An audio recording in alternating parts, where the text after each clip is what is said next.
In the tales of ancient Greece, where gods and mortals shared the stage, few weapons were as revered as the legendary bow and arrow. Crafted by the gods themselves, wielded by heroes and hunters, these enchanted weapons shaped the destiny of many. It is said that the most powerful bows in Greek mythology were not crafted by mortal hands but forged by Hephaestus, the divine blacksmith of the gods. Each bow was imbued with powers far beyond the mortal realm. These were weapons of precision, capable of striking with the speed of thought and the accuracy of the gods. Athena, goddess of wisdom and war, often had a hand in their creation. Under her guidance, these weapons became symbols of both skill and divine justice, and were given only to those who were destined for greatness. Perhaps the most famous wielder of the bow is Apollo, the god of the sun, who carried a golden bow as radiant as the light he commanded. His arrows, often seen as shafts of sunlight, could strike down enemies with deadly accuracy or bring swift death to those who earned his wrath. In Homer's Iliad, it was Apollo's arrows that brought plague to the Greeks during the Trojan War. But Apollo's bow was also an instrument of healing, as the god could cure with the same precision he could kill. Light and death balanced perfectly in his hands. One of the most iconic mortal wielders of a divine bow was the mighty Heracles, known to the Romans as Hercules. His bow, crafted from the wood of an olive tree, was a gift from Apollo, and it played a crucial role in many of his 12 labors. In his famous labor to slay the Nemean lion, Heracles' bow proved its power, though it was his immense strength and wit that allowed him to defeat the beast. Heracles' bow was more than a weapon, it was a symbol of his indomitable will and his connection to the gods.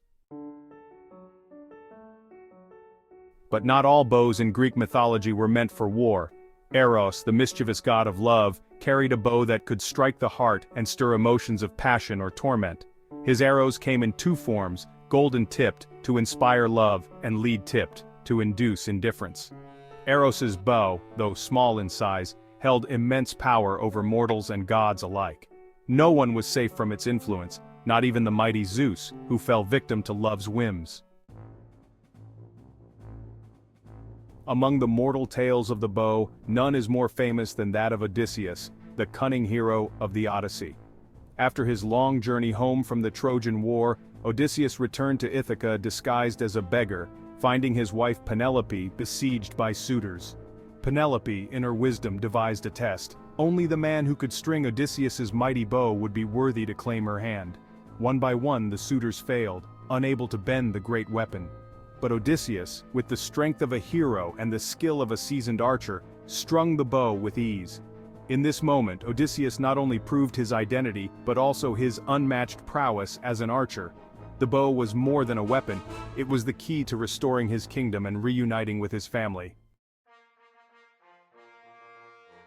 From Apollo's divine light to the heroic feats of Heracles and Odysseus, the bow in Greek mythology was not just a tool of war, it was a symbol of precision, power, and destiny. Whether it inspired love or delivered death, each arrow was guided by the will of the gods and the skill of those deemed worthy to wield them. The bow is a reminder that in the hands of the gods or those chosen by them, one arrow can change the fate of empires. The legends of the bow and arrow live on. In each tale, it is not just a weapon, but a thread in the grand tapestry of fate. Subscribe for more journeys through the myths of the ancients, where weapons are forged by gods, and heroes rise to meet their destinies.